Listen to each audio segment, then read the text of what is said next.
All right. Well, it's been a while since we've had quite this kind of this caliber of guest on Badger Beer Hour, because we have not a president but a double president. We've got Will Glass here today. He is the president of the Wisconsin Brewers Guild, which is why we want. Oh, look at him! He thinks that was a good one, huh, Will? I wasn't sure who you were talking about with the technicality set. We've got he's so president of the Wisconsin Brewers Guild, which is a I guess a trade organization for independent Wisconsin breweries, and he's also president and founder of the Brewing Projekt in Eau Claire. Will, welcome to the Badger Beer Hour. Yeah, thanks for having me. Sorry it took so long to get here. Oh, no problem, no problem. So I asked you to, I wanted to have you on because you were representing the state's brewers during negotiations for what became, I believe it's called, are they calling it Act 268? Is that like the nomenclature for it?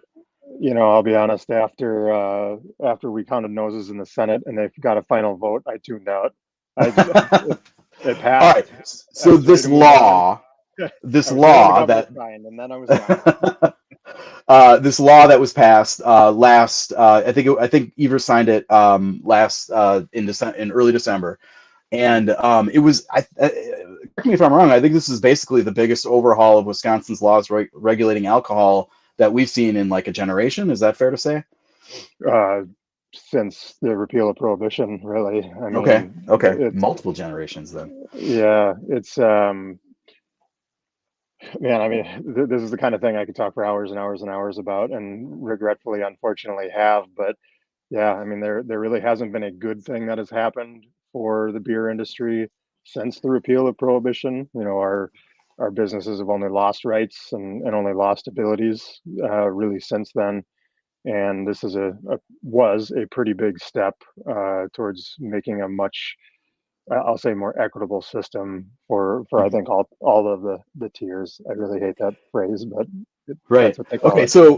So can you kind of, I mean, like this was a big one, so what were kind of the biggest changes for brewers in this law? Oh man, well, I think that's a matter of context, honestly, because there are so many different things that happened in this bill that allowed people to even own a business.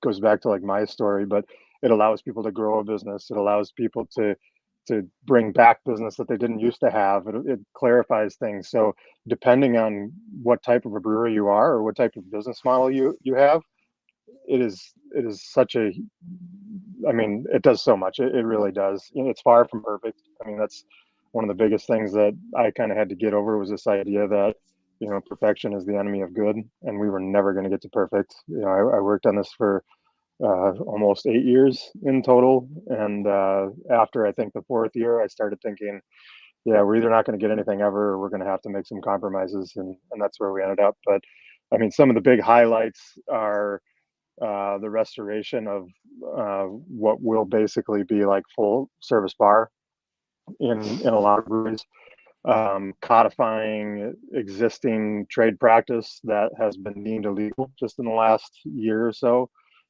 Things that are threatening to shut down small businesses and big businesses. Interest restrictions, the ability for a brewer to rent a brewery space from a landlord who maybe owns a grocery store, which was a common one that I heard a lot of, especially in central Wisconsin. Okay. It's just there's so much in here, and there's a lot to it, but it's pretty awesome. So full disclosure or not full, just kind of looping the audience into what we already know, is I actually reached out to you earlier this year to kind of come on and talk about how the implementation of this law is going. But it's not quite that simple, right? Like what's happening with this right now, and let's go there first. How is this kind of, is it in force now? No, it's not. Okay. I mean, one of the biggest things that needed to happen was what is now the creation of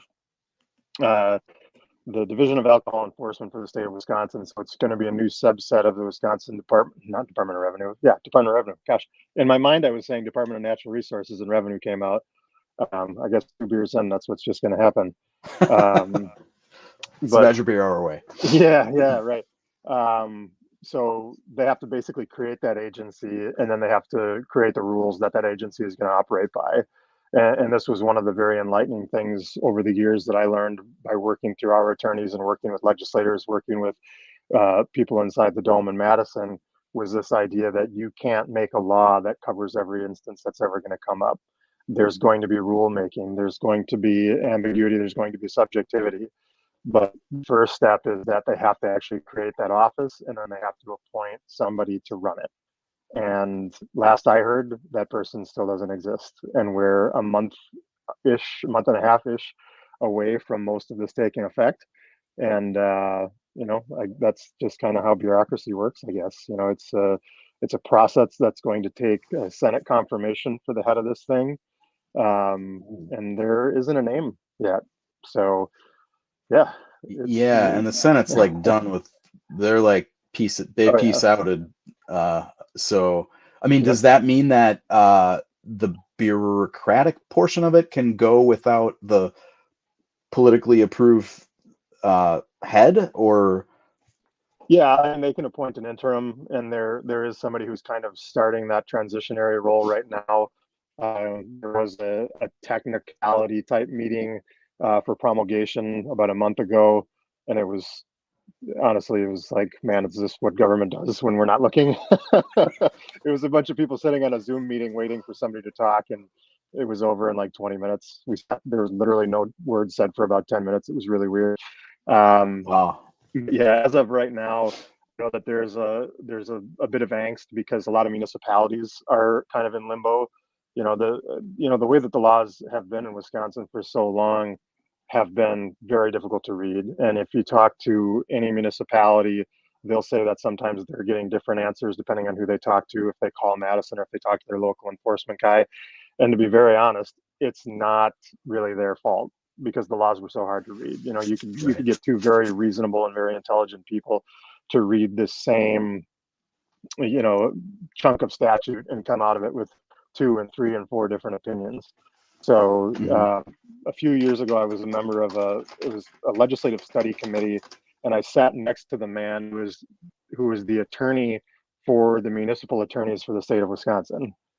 And it was really interesting to hear his take on this. And all he wanted was consistency. But when you look at statute, there isn't any. Or we should say, when we looked at the previous statute, there was a whole lot less. So yeah, there's going to have to be rules made. There are going to have to be um, forms made. Municipalities are going to have to be educated. Breweries, wineries, distilleries, wholesalers, retailers are all going to have to be, get some re-education during this process as well. But Hmm. I expect it's just like anything else. Implementation and change is hard. So it's going to be challenging. I'll say that our work is not done yet, especially as Wisconsin Brewers Guild, to make sure that the promulgation process follows really what the intent of the statutes were. But it's exciting. Honestly, I think that one of you were talking about at the beginning of the news about these places that are opening up additional retail locations. These changes were some of the changes that are going to help facilitate a lot more of that type of growth. And some of these guys, I'll say, I know about these upcoming law changes and what's going to come to them as a result. So it's going to make a lot of these new, tap room split offs much more feasible, or not feasible necessarily, but financially feasible, I guess. Yeah. So yeah. Well, I mean, like some of it is just certainty that they're not going to be able to lose, that they wouldn't open that and then lose it, right? Like Oh, for because of the sure. way the existing law was read, or the previous law, I guess, was read. And I guess that in addition to the other two presidencies, I'm also the president of the Wisconsin Craft Beverage Coalition. So I get to represent the wineries and distilleries in this as well. Right. And there was such crazy shit happening, like Woolersheim literally being told they had to close down a location that they had operated for decades out of the blue. Distilleries being told, hey, you've got that location there. Well, this one's illegal. you granted us that permit 10 years ago. You know, it's that kind of Right. crazy stuff that, Right. like, how are you supposed to operate a business or even expand a business if you think they can do it, you can do it, right? They'll Yeah. have Right. so where the interpretation. So, you know, there's going to be a lot that comes to this, and to your point, clarity is a huge one. To be honest, there were things that we were able to kind of operate almost in the gray of ambiguity that were very beneficial. But any reasonable person could very clearly read some of those statutes and say that's definitely not what that means. And What? Give me an example of one I'll of those give you a things. really good example. Yeah. The big one is this idea of the current offsite retail location. So the way that that's been utilized, and I'll say especially down in your corner of the state now, Hmm. or not now, over the last handful of years, that was 100% not the intent of what that law was supposed to be. The intent of that law goes that was sort of a contract brand that they had split off, and that contract brand wanted to have a second retail location, and they got a brewer's permit to be able to do that. Well, when the laws changed, I think it was 2008 when they started limiting what a brew pub and a brewery could be, and then they created the whole concept of a recipe brewer's permit. They were going to have to close down that offsite retail location, so they granted that offsite retail location to any production facility. If you actually read the statute verbatim, it quite literally says "or," and it was interpreted as "and or," meaning that you would have two locations as opposed to only one. So it was a very generous interpretation that has been taken advantage of. And And I mean, those licenses are what we're talking about with with venture, with even like with the beer gardens that, like that's a big one down here is a brewery opening up or having a beer garden in a county park or something like that. 100%, yeah, Yeah. and that stuff. I mean, again, like any absolutely reasonable person can read that the way that that statute was written. And if you had a yes or no, does this say that it allows two locations? The answer is no. Okay. But somewhere along the line, that interpretation that was created basically for that sort of quasi contract recipe brewer's permit became that second retail location. And as it continued to kind of proliferate through the market, it turned into this thing. Well, now we would have to tell like 20 or 30 businesses that they're going to have to close their secondary location. And DOR kind of took this like, yeah, let's just stick with that interpretation. But it's the kind of thing where, again, going back to the Wollersheim being told to I close a mean, second location, like if they can decide that, like this on a whim with a business that's been operating for decades and has a name like that, who's to say that that wasn't going to happen? all it And would I'll take say would be a lawsuit, right? Probably. not Like not even just having a judge look at that statute and say, it would take the head of the current Department of Enforcement to just say, yeah, I don't like that anymore, and then it's yikes. done. I mean, that's because that's basically what happened. Right. I'm So, sorry, okay, my so dog is jumping on my laptop here. I gotta give buddy, that's go. all right. Sorry. Well, it's better He's than the kids, 120 I guess. pounds, so yeah. Yeah, he'll get his big dumb face over here. Oh, what a good boy. There, he's Okay, got his so cameo. one of the kind of the functions that you have as Brewers Guild president, I imagine, especially in times like these, is people are coming and you're given your involvement in shaping this law.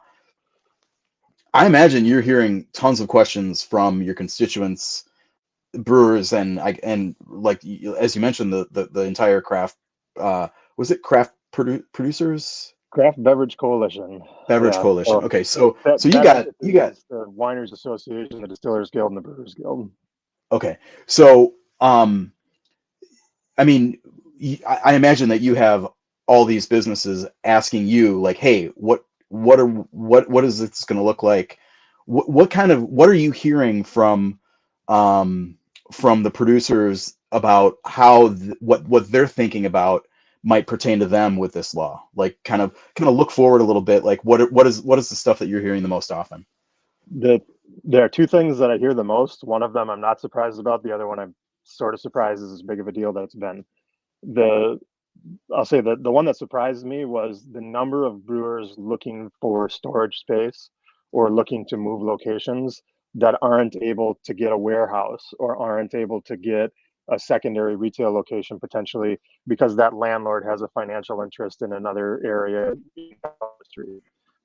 Mm. That was one that I had heard about prior to this law, and it was mostly having to do with storage. It was like, okay, the grocery store, the guy that owns the grocery store owns the mini storage, and then when you try to license that as your secondary or as a beer warehouse, the Department of Revenue would say, no, you can't do that because, well, that landlord might have an impact over your business decisions because you're both in the alcohol industry. Like that's how ridiculous it was. But now that as long as those relationships are disclosed, they're going to be allowed. And I will say that that leads into the second one, or the biggest one that I hear about is that additional retail locations. The industry has changed a lot over the last 4 or 5 years. And I think that a lot of brewers are looking at where their business is in general and thinking, how do I sell as much product as possible over my bar? And one of the easiest ways to do that is through that secondary location. So Mm-hmm. now they have the ability to go and maybe, how many closed down convenience stores are there around, even gas stations? Like there are guys who are looking at opening up their secondary locations that have a big beer garden that used to be out, on the where a gas pad was. Like they have the ability to lease those locations, and now they have the ability to go and operate these offsite retail locations, and have the or be eligible to do wine and spirits in those locations as well. So if Right. if what we're seeing is our members trying to get product to market, we could have either done direct to consumer, which is direct ship. And I'll tell you that the appetite for that was nil across the state. The only people interested in it were small breweries. Every other interest group was going to say no. So then it turned into, okay, well, how do we get ourselves back to a position that we were pre 2011, where we had the ability to open additional retail locations, where we had the ability to access more consumers, and not only access more consumers, but entice more to come in our front door. There's that kind of saying for tap rooms where you get a group of 6 people in, and 5 of them want to drink the beer that you make in the building. 1 of them wants a Busch Light, and 2 of them want wine. As of today, you can't do 3 of Mm-hmm. those people aren't going to be happy. So now our breweries are going to be able to cater to those events. A lot of breweries are, again, when you were talking about the news, like they're opening locations that are going to be able to facilitate special events, meetings, weddings, stuff like that. And now, grandma's going to be able to get a glass of wine. You're going to be eligible to have signature cocktails. If Mm-hmm. Uncle Joe wants a freaking Jack and Coke, he can get a Jack and Coke if he wants. So it's going to allow our guys to really continue to promote that retail direct to consumer, where their margins are the highest, and where it's really going to help them survive. So Oh, oh yeah. fancy. The peanut gallery is chiming in here. Well, Will, you kind of alluded to this, but and we obviously some pretty somber news coming in the news segment coming into this interview. It's tough out there right now. What are you hearing from specifically Brewers Guild members about that? Just kind of everything. What I'm hearing is that it's a tough market, and that it's growth has become harder and harder. I think that if you look at distribution in general, there are a lot of out of state breweries coming in, and they're coming in because they're having to, there's that old thing where it's like you go an inch wide and a mile deep in distribution, or you go a mile wide and an inch deep. And a lot of breweries have already gone that inch deep and a mile wide, but they built themselves up for the capacity to go a mile wide and a mile deep. And now they're suddenly going, oh shit, we better start spreading this out. And shelf space is limited. There's only so much space in a store. And THC beverages, as THC beverages continue to come up, what are they going to be taking the shelf space of? You're not going to see Festival and Woodman's blowing out walls to put in a THC section. They're going to start taking it away from beer. Obviously, we hope that it's not independently brewed craft beer, but that's just kind of the reality of where we're at. Shelf space is getting tighter. RTDs, I've heard seltzers are going back down, but depending on where you're at, some of them are staying up. So it's a weird market. I hear a lot about diversification. Again, THC beverages. It's interesting. It's a weird place to be, and I honestly I don't think it's going to get much more comfortable, especially for breweries that think distribution is the answer. Hmm. Um, I think that we're going to see a lot more focus on retail, and and that's really I think how a lot of people are going to survive. And I mean, I mean, that ties into what just happened with this law, right? I mean, like that's kind of the point.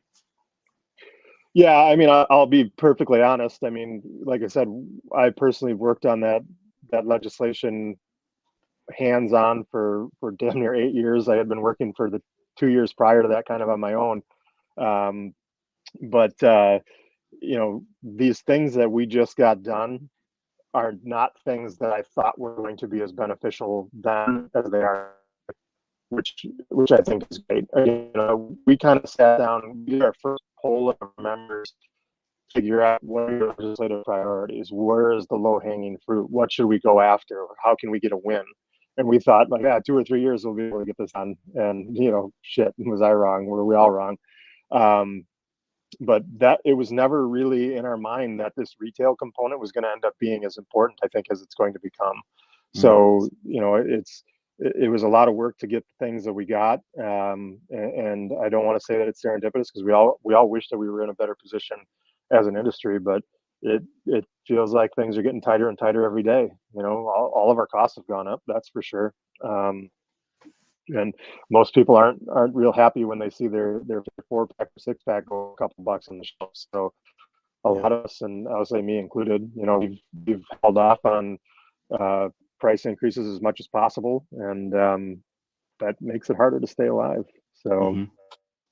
yeah, Well, let me ask you to take off. I don't know. Presidents don't have like crowns, but they have maybe the sash. Do they have yeah, sashes sometimes? yeah, Okay, can you take off the Brewers Guild yeah, sash yeah. and slip on the comfortable Brewing Projekt sash and tell us what's going on at the Brewing Projekt? What's happening in Eau Claire? Oh man, what's happening at the Brewing Project? We're investing in retail. We built out our big building in 2019, only to have it basically shuttered for the first year. Yeah. But we're excited to be getting wine and spirits in. Honestly, we've been able to do wine and spirits for the last 2 years because we're also a winery and a distillery. Um, People don't know that, and we don't tell people that, but we are. And it's been really great. But we're going to continue to look at how do we get people in the door. How do we continue to continue to grow our kind of community engagement. And, I mean, we've got everything from teachers groups meeting on a weekly basis to plant markets and like all this other stuff. And how can we just take advantage of the assets that we have of this really cool location downtown Eau Claire on the river, especially when out anytime it's like a nice spring day and there's like 40 or 50 people out on the patio and t-shirts when it's even 40 degrees out, and it's classic Wisconsin spring, right? Yeah. But yeah, we really want to grow that. I used to be of the opinion that I wanted to be like a 10,000 barrel brewery, and we'll be there, but we're also doing it through contract production at this point. I had a couple of friends reach out over the last few years, and we've been making beer for them. And man, I'm not gonna lie, if we could make more beer of other people's, that'd be fine because then I don't have to worry about selling it. It's a lot less stressful. It's not dealing with wholesalers trying to shake down, IOUs and money owed. I know you were talking about Fair State right up front. I have I was dealing with a wholesaler in a state where they were also with that same wholesaler, and I had to take them or threaten lawsuit over about $100,000 that was more than a year past due. And I know for a fact that they were in a similar boat and probably are in a similar boat still.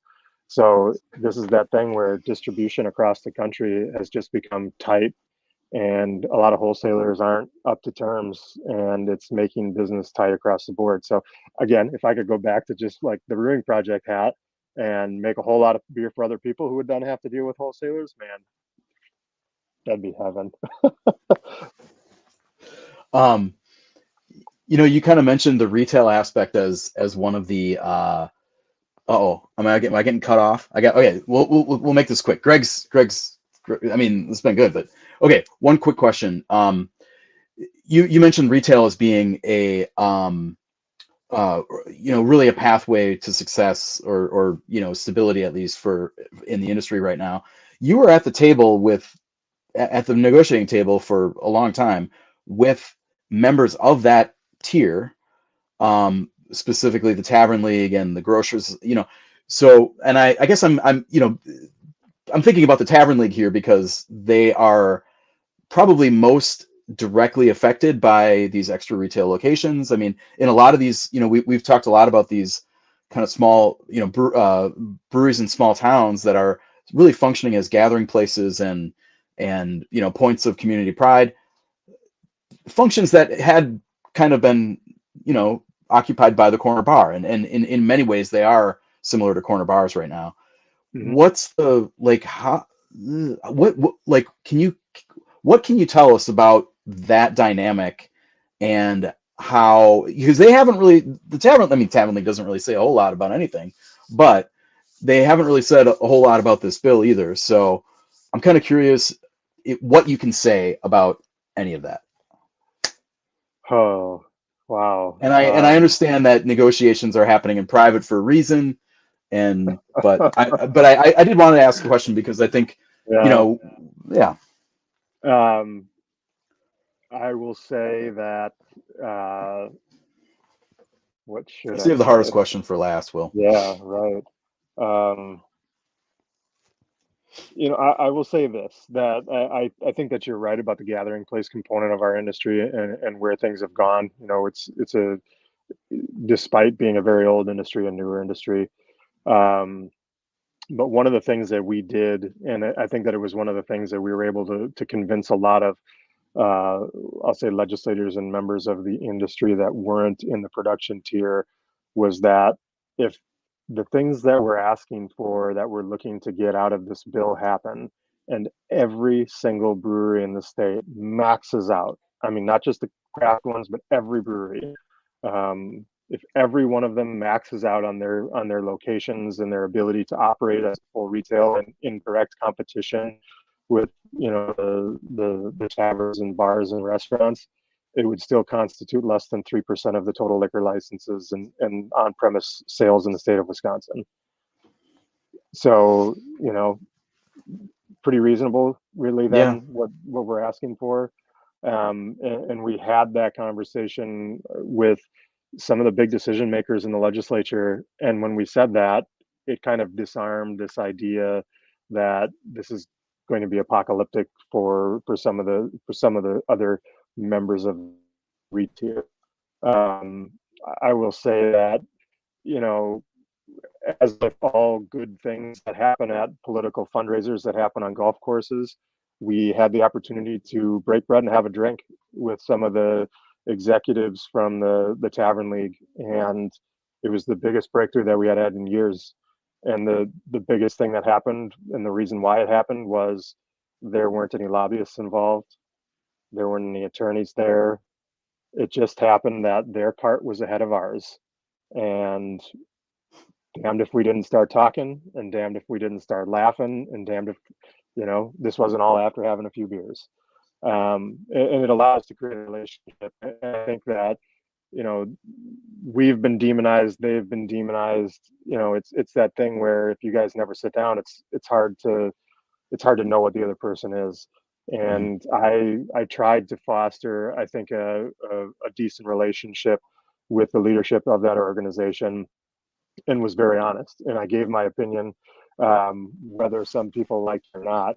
I'll say even one of my counterparts on the wholesale side, I called him out of the blue when I thought his lobbyist was being skivy, and the tone of the conversation changed within 24 hours.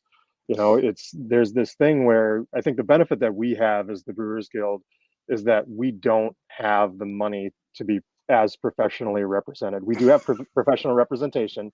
We do. We have great lobbyists, but we don't have, an executive director making six figures. We don't have a communications team. We don't have a PAC fund that's got hundreds of thousands of dollars in it.